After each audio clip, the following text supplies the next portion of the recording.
The council chamber was big and cold. Tall windows showed the stars beyond the planet of. Captain Lisa Murphy stood with her hands straight at her sides. She wore the blue uniform of Earth's military. Around her sat the leaders of the galaxy. They looked at her like she was nothing. "The humans want to join the war," Commander Vex said. He was tall and thin, with skin the color of silver. His 4 eyes looked down at Lisa. The other council members started to laugh. Some covered their mouths. Some did not. Lisa's jaw became tight. She stood. "Yes," she said. "Earth has military power. We have trained soldiers. We have weapons. We can help." General Richard Hayes sat next to her. He was the head of Earth's military. He looked worried. This was the first time Earth's people had been in the Galactic Council chamber. The first time they had asked to help in the war against the were invaders. They destroyed planets. They took resources and people. Everyone wanted them stopped. But nobody wanted help from Earth. "Your planet is said she was her people had metal skin and cold brains. They did not understand pain or fear. You evolved in chaos. Your people are weak. They break easily." "We are not weak," Lisa said, but her words fell into quiet air. No one listened. Commander Vex stood up. He was very tall. When he stood, the other leaders also became quiet. He was the strongest voice in the council. "I have studied your species," he said. "Your bodies need constant food. You need sleep. You feel pain too much. You get sick. You break bones. You die from simple things that would not kill other species." He walked toward Lisa. "Your planet Earth is too hot in some places and too cold in others. You have storms that destroy everything. You have earthquakes and floods. Your animal life is deadly. And yet, your kind survived there. This is strange. But survival on a hard world does not make you good at war." Lisa wanted to argue. She knew what humans could do. She knew their strength. But she also knew that these aliens believed they were better in every way. "We should test them," said Vex. "Give them the smallest jobs. Let them organize food supplies. Let them move things from one place to another. This is work they can do without dying." The council members laughed again, some louder than others. They voted quickly. The vote was not close. Earth's military was not wanted in the real war. Humans could help move supplies. That was all. General Hayes stood up. His face was red with anger. "This is wrong," he said. "You are making a mistake. Humans are smart. We are fast learners. We work as a team. We fight for things we believe in." "Yes, yes," said Vex. His voice was not mean. It was worse. It was bored. "You can do the supply work. Thank you for offering to help." The meeting ended. Lisa walked with General Hayes to their ship. The ship was called Earth 1. It was small compared to the massive alien ships that filled the sky, but it was fast, and it was theirs. Inside the ship, General Hayes sat in the main chair. He looked at Lisa for a long moment. His eyes were angry, but there was something else in them too. Hope, maybe, or a plan. "You know what just happened," he said. "Yes, sir," Lisa said. "We were told no. We were told to do the work that robots could do." "That is what they told us," General Hayes said. "But listen to what I am really saying. They let us join. They let us come to this war. Most species would not have even let us in the door. Now we are here. Now we have a chance." Lisa did not understand at first. Then she did. "You want us to prove them wrong," she said. "I want you to be ready for the moment when they need us," General Hayes said. "They think you are supply workers. Good. Let them think that, but you will do more. You will watch. You will learn how they fight. You will see where they are weak. And when the time comes, you will show them what humans can really do." He leaned forward. "They are not as strong as the Council thinks. The Council has been fighting them for 3 years and barely holding them back. Something is wrong with their strategy, or something is right with strategy. Either way, we need to find it. When we do, we will show them the truth." Lisa felt something change inside her. The pain of being laughed at became fuel. "I understand, sir." "Good," General Hayes said. "Pick your best people, Roberts." Yes, sir, she is a natural leader, smart, people follow her. Good, get her, get Mark Johnson from intelligence. Get Captain Daniel Ford. These are good soldiers. These are people who can think. You are going to lead them, not in supply, in something bigger. They will notice, Lisa said. Maybe, General Hayes said, but we will not break the rules. We will do our supply work well, very well, and we will do something more at night, something they do not see. Lisa left the meeting room. She walked through the small ship. Earth One had 300 people on it, 300 humans who had come to prove something to the galaxy, 300 people who had just been told they were not good enough. Lisa thought about this. She thought about Roberts, who could understand any problem. She thought about Mark Johnson, who could see patterns others missed. She thought about Daniel Ford, who could make a plan work even when it seemed impossible. The aliens had made a mistake. They thought humans were weak. They thought humans could only move boxes and count supplies. They did not understand what it meant to be human. Humans came from a world that tried to kill them every day. Humans had to be smart to survive. They had to work together. They had to never give up.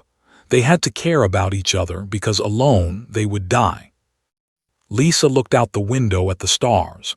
Somewhere out there they were getting ready for the next attack, and somewhere in the darkness General Hayes was right.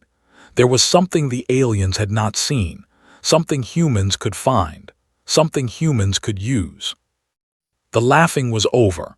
The work was about to begin. 3 weeks passed. Lisa Murphy and her team did their supply work. They moved food. They moved weapons. They moved medical tools. They worked hard and fast. The aliens noticed. The aliens said nothing. At night, something different happened. Robert sat in a dark room with Mark Johnson. The room was hidden in the lower part of Earth One. No one knew about it except them. Had papers spread across a table. The papers showed attack patterns. Mark had stolen these papers from the Council's computer system. Look at this, said. She pointed at one pattern. The attack here and here and here. They are following a line, Mark said. Yes, a line that avoids the asteroid field here, pointed to a thick cloud of space rocks. They always go around. They never go through. Maybe they cannot, Mark said. Maybe their big ships cannot move through an asteroid field. Exactly, said. Her eyes were bright. She understood something. The asteroids move in random patterns. The rocks do not stay in one place.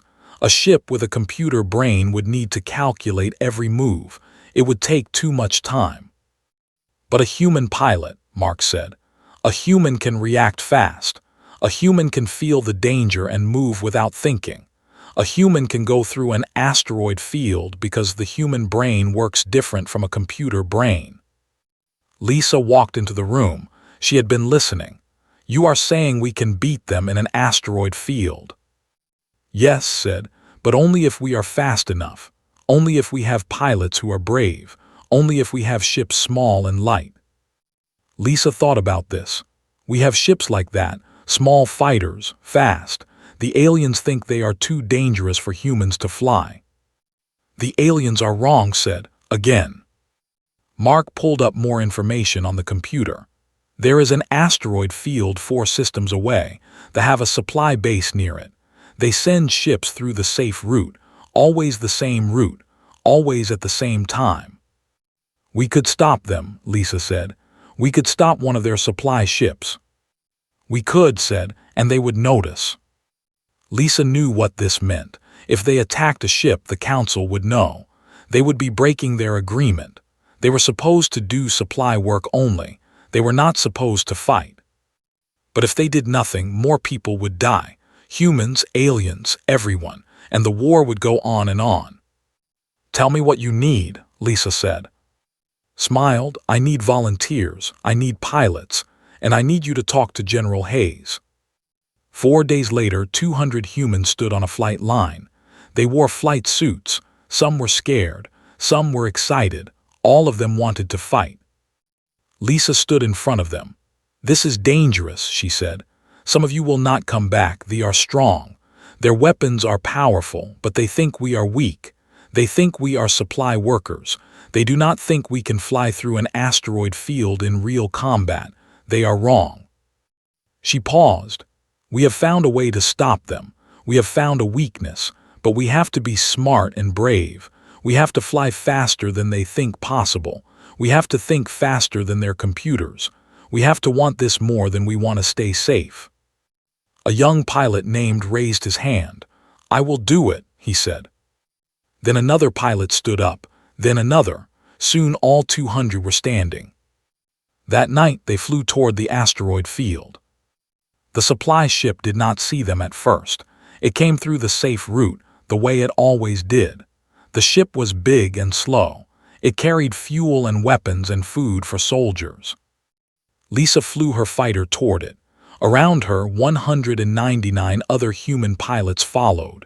They flew close together. They flew fast. They flew like they were one thing, not many separate pilots. The captain saw them too late. His computer brain tried to calculate what to do. By the time he understood, Lisa's fighters were already attacking. The battle lasted 7 minutes. The ship did not have a chance. Human pilots flew through spaces the ship could not fit through. They attacked from angles the ship could not turn fast enough to aim at. They moved like water flowing around rocks. They moved like they could read each other's thoughts. When it was finished, the ship was damaged so badly it could not move. Its computers were broken. Its weapons did not work. The human pilots flew home. Everyone came back. When they landed, they heard the news. The Galactic Council was meeting. Commander Vex was asking questions about what happened. How did human pilots fly through an asteroid field? How did they destroy a ship in 7 minutes? The council wanted answers. Lisa walked into the council chamber again. This time she was not scared. This time she was proud. "We found a weakness in the strategy," she told them. "They depend on computers to fly. We depend on human minds and human hands. In spaces where they must calculate, we can just move. In spaces where they are slow, we are fast." Commander Vex looked at her. His 4 eyes were very wide. "You broke your agreement. You were supposed to do supply work only." "Yes, sir," Lisa said. "We did. And we also proved we can fight. We proved that humans are not weak. We proved that we can do what no other species can do." The council members looked at each other. Some were angry, some were thoughtful. Then Vex did something surprising. He smiled. "You planned this," he said. "You worked at night. You learned our enemy. You found their weakness. And you did not tell us because you knew we would say no." "Yes, sir," Lisa said.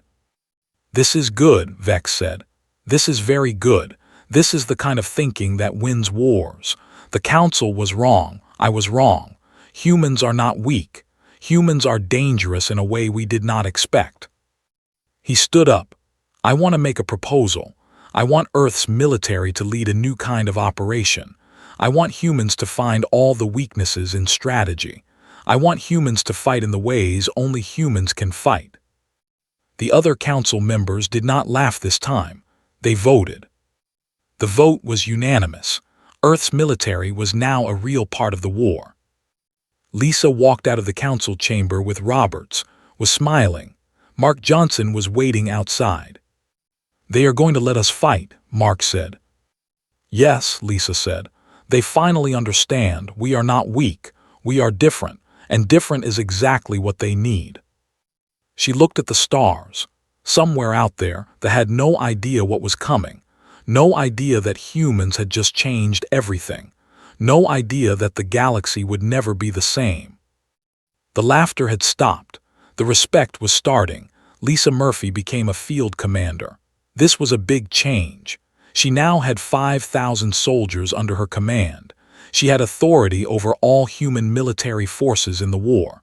The Galactic Council gave her a new uniform with gold markings, but the gold did not matter to her. What mattered was that humans could finally fight. The first thing she did was gather her best people. Roberts became her second in command. Mark Johnson headed strategic planning. Daniel Ford led the pilot training. These three would be with Lisa in everything she did. Then Colonel Pierce arrived from Earth. He came with 1,000 more soldiers and something new, something the Council did not expect. "We built these," said. He showed Lisa the new shields. They looked like thin walls made of light, but they were much stronger than any alien shield. The technology came from Earth. It was designed to survive storms that could destroy mountains. "The Council does not know about these?" Lisa asked. "No," said. "We developed them in secret. We knew if we told them, they would take them apart and study them. We wanted to use them first." Lisa looked at the shields. She thought about storms on Earth. She thought about hurricanes and tornadoes and earthquake waves. Everything on Earth wanted to kill you, and humans survived. Humans learned to build things that stood against that power. "Perfect," Lisa said. "We will use them." The next battle was the biggest test. The commander, a being named, had decided to attack the human sector directly, had studied the first battle, thought he understood human tactics now, had brought overwhelming force, 10,000 soldiers, 20 warships, equipment that could level mountains. The Galactic Council was watching. They wanted to see if humans could really make a difference. If humans lost this battle, it would prove that humans were still too weak. The Council would stop giving humans important jobs. The respect they had started to feel would disappear. Lisa knew this. She did not sleep the night before the battle. But when the sun came up on the day of war, she was ready. The human soldiers stood in lines, 5,000 of them. Some were scared, but they looked at Lisa and they became brave. She walked between the lines and touched soldiers on the shoulder. "You will fight today," she told them. "You will be afraid, that is normal. Fear means you are human, but you will not run. You will not hide. You will fight because people need you. Because there are families on planets below us who need us to win." She stopped in front of a young man named David. David was only 20 years old. "You have a family?" she asked. "Yes, ma'am," David said. "A mother and a sister." "Then fight for them," Lisa said. "Fight like you are protecting them." David nodded. His fear was still there, but now it had a purpose. The battle started at dawn. The ships attacked from the north. They came in tight formation. Their computers had planned everything perfectly. The formation was mathematically perfect. The attack was mathematically perfect. But humans do not fight with mathematics. Lisa ordered the shield generators to turn on. The thin walls of light became visible. The weapons hit the shields. Explosions lit up the sky. But the shields held. The Earth shields held against weapons that had destroyed other civilizations. Then Lisa ordered the counterattack. Human fighter pilots flew through the gaps in the formation. They flew in groups. They used hand signals to talk to each other. They read each other's thoughts. They moved like schools of fish or flocks of birds. They moved like one living thing. Roberts was on the ground with the army. She had studied how soldiers fought. She knew they followed orders from a central computer. She knew they were strong but not smart. She knew they followed patterns. "Attack formation Delta," she ordered. "Circle the north flank. They will respond by sending reinforcements to the east. When they do, we hit the main position from the west." Everything happened exactly like said it would. They tried to use their numbers. They sent more soldiers, more weapons, but humans had something they did not have. Humans had people willing to die so others could live. A young soldier named Victoria saw a soldier about to attack a medic. The medic was helping wounded humans.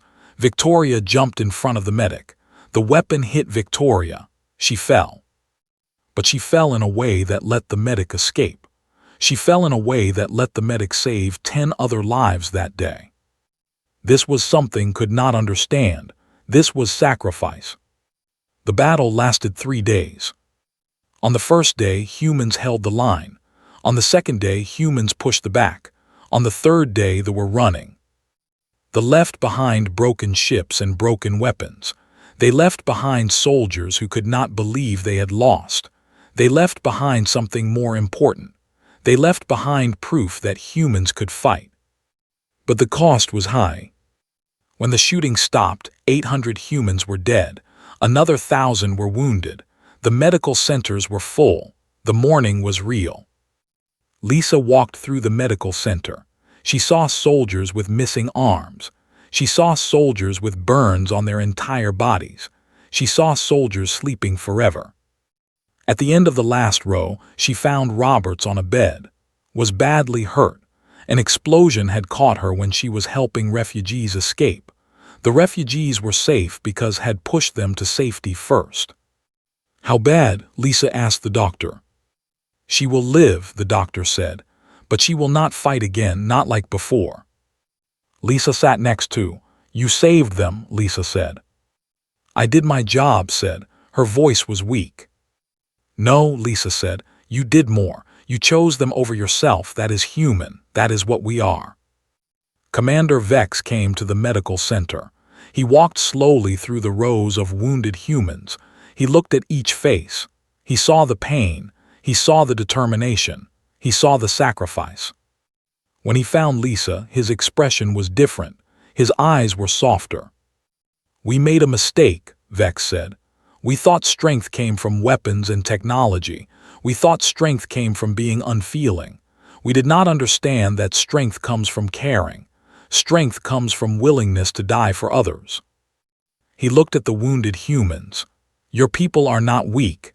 Your people are the strongest force in this galaxy, but not because of your weapons, because of your hearts." Lisa had no answer to this. She just nodded. She looked at all the humans who had fought and bled and died.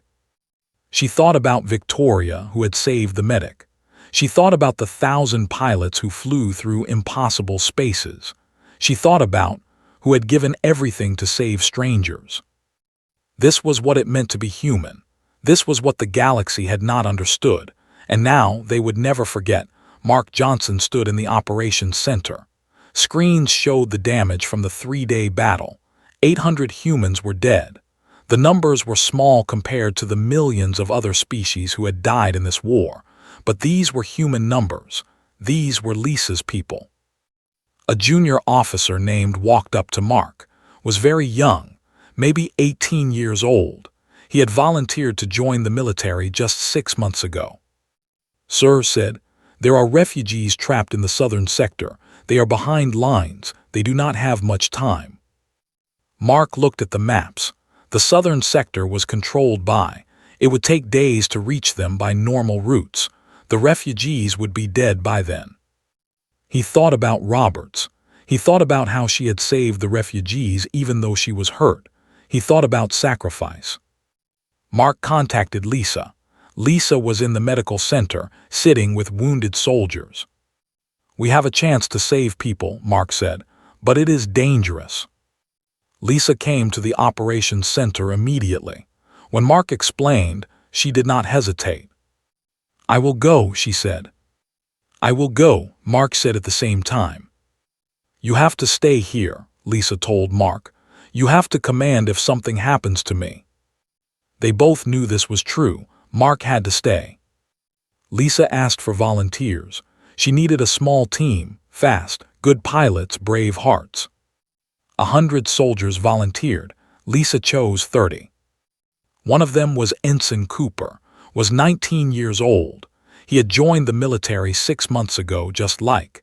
His family was still on Earth. He had never been in a real battle before the 3-day fight. Now he was volunteering for a suicide mission. "Why?" Lisa asked him. "You have family, you could go home." "Because someone has to," said. "Because those people will die if we do not do something. Because being human means helping people, even if it costs us everything." Lisa put her hand on shoulder. "Okay," she said. They flew through space at dawn. The mission was impossible. 30 humans against an entire military occupying an entire sector. But humans do impossible things. They were in a city, a big city. There were 2,000 of them. 2,000 people who were going to be killed when they found them. Lisa's team landed hidden. They moved through the streets like ghosts. Mark Johnson, still in the operations center, talked to them through their radios. "Left turn," Mark said. "Patrol coming from the east. Wait, they passed. Move now." For 2 hours, Lisa's team moved through the city. They they were scared. They were hungry. They were hiding in a building that had no escape. "Follow us," Lisa told them. "We are getting you out of here." But getting them out was the problem. Now new humans were in the city. Soldiers were coming fast, lots of them. Mark saw the movement on his screens. "You have maybe 10 minutes," he said. Lisa ran with they were slow, they were scared. They did not run like soldiers. Then weapons fire started. Explosions lit up the street. Lisa's soldiers returned fire. They formed a barrier between the. They protected the refugees while the refugees ran. Cooper was fast, very fast. He ran back and forth, helping who could not run fast enough, helping old ones, helping young ones. When all they were moving toward the escape route, was the last human to move. A weapon hit him. He did not scream, he just fell. Mark's voice came through the radio. "No, no, no, no." Lisa ran back. She picked up. He was still alive, barely. "Leave me," said. "Save them, save the others." "No," Lisa said. She carried toward the escape route. Behind them, more came. They were surrounded. The escape route was cut off. It was impossible. Then Mark did something brilliant. Mark used every piece of technology the humans had. He created false signals. He made them think humans were attacking from 5 different directions. The forces split up. They became confused. For exactly 5 minutes, a path opened. Lisa ran through that path. She carried. Behind her, the other soldiers ran, and ahead of them, they ran. They reached the ships. They took off. As they climbed toward space, weapons tried to hit them, but they missed. The human pilots flew with perfect skill. They flew like they had done this 1,000 times. But Cooper was not moving. Lisa held his hand. His eyes were still open. He was looking at Lisa. "My mother said, 'Tell her I did something good. Tell her I was brave.'" "I will tell her," Lisa said. "I promise." Smiled, then he was gone. The ships landed on a base controlled by the Galactic Council. Lisa carried his body off the ship. The refugees walked slowly behind her.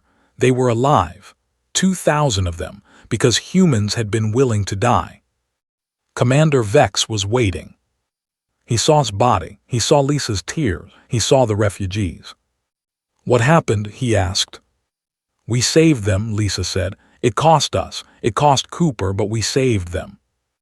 Vex looked at. The boy was so young, so human, so small compared to the big galactic war around him. "Why?" Vex asked. "Why would he give his life for people he did not know?" "Because," Lisa said, "that is what humans do. We protect each other, even strangers, even beings from other worlds, even when it costs everything." Vex was quiet for a long time. "On my world," he said, "we would have left them to die. We would have said it was not worth the cost. We would have called it logical." He looked at Lisa. "Your young man was not logical, but he was right. He was more right than anything logic has ever said." That night, Lisa created a memorial for Cooper and all the other humans who had died.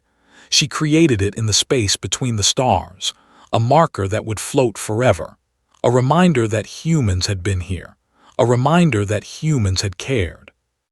Mark Johnson wrote his name on the memorial with his own hand. The other soldiers stood quietly. Even the aliens stood quietly. Even the cold and logical beings stood quiet and still. Because they understood something now. They understood that the human spirit was not weakness. It was strength. It was the strongest thing in the galaxy. And that strength came from caring so much that you were willing to die. Not because you had to, but because someone else needed you. That was humanity. That was the thing that made humans dangerous and beautiful and powerful all at the same time. The war lasted 3 more months after Cooper's death, but it was different now. The humans were leading. Wherever humans fought, they lost. They were strong. They were technological, but the humans were smarter. The humans were faster. The humans wanted to win more. One by one, strongholds fell. One by one, occupied planets were freed. They had no answer to human tactics. They had no answer to human courage. When the last ship retreated from the galaxy, the war was finally over. Lisa Murphy stood on the command bridge of a new ship. This ship was called the Liberator. It was designed by humans and aliens working together. It was the first ship of the new unified fleet, the fleet that humans would command. The Galactic Council voted to give Lisa a new rank, Admiral, the first human admiral in galactic history. But Lisa did not want to celebrate. She thought about the 800 humans who had died in the first big battle. She thought about Cooper. She thought about Victoria, who had died saving a medic. She thought about all the soldiers who had given everything. Roberts came to Lisa's quarters, walked with difficulty. Her injuries had healed, but she would never walk the same way again. She would never fight in combat again. But she had something more important to do now. "The council wants to meet," said. "They have a proposal." The council chamber was full. All the alien leaders were there. Vex stood at the front. "We have a proposal for you," Vex said. "We want humans to lead the unified galactic military. We want Lisa Murphy to command. We want Roberts to be the chief strategic planner." He paused. "But more than this, we want to learn from you. We want your way of thinking to guide the entire galactic government. We are strong, but we are not wise. You are wise because you care. You are wise because you understand sacrifice. We want to understand this too." There was something happening that had never happened before. The aliens were asking humans to teach them. The aliens were admitting humans were right about something important. Lisa looked at, nodded. "I accept," Lisa said, "but on one condition. Roberts will make all the military strategy decisions. She has earned it. And Mark Johnson will be my second. Mark understands both humans and aliens. He can bridge the gap between us." "Agreed," Vex said.